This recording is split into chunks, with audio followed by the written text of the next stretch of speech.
Iran memberi sinyal akan memperluas pangkalan rudal di tengah konflik dengan Israel. Wakil Komandan Pasukan Dirgantara, Jenderal Majid Mousavi menekankan bahwa negaranya harus meraih senjata jarak jauh. Dikutip dari Jerusalem Post, pernyataan itu disampaikan Mousavi pada peringatan 13 tahun meninggalnya Jenderal Hassan Teherani pada Sabtu 9 November 2024.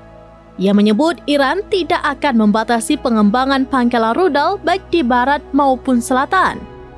Sebaliknya, negara tersebut akan menambah jumlah pangkalan hingga ke daerah pedalaman. Ini adalah komentar penting dan menggambarkan bagaimana Iran berfokus pada strategi rudalnya. Komentar Mousavi telah mengundang banyak perhatian di masa lalu. Misalnya, pada tahun 2020, ia membahas bagaimana Iran membutuhkan berbagai jenis rudal. Iran pada saat itu memang berfokus pada rudal yang lebih presisi dan memiliki jangkauan jauh.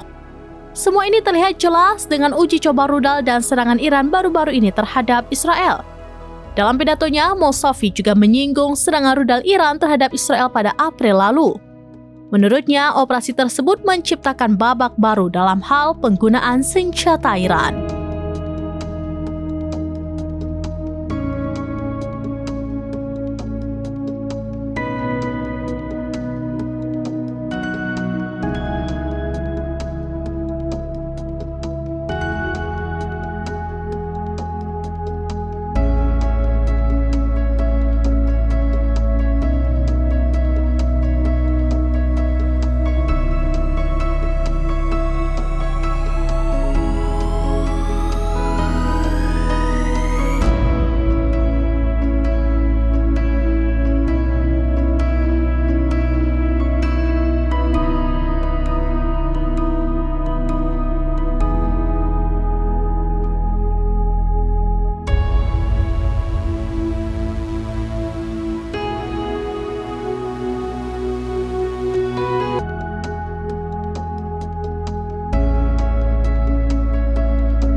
Download Tribun X sekarang, menghadirkan lokal menjadi Indonesia.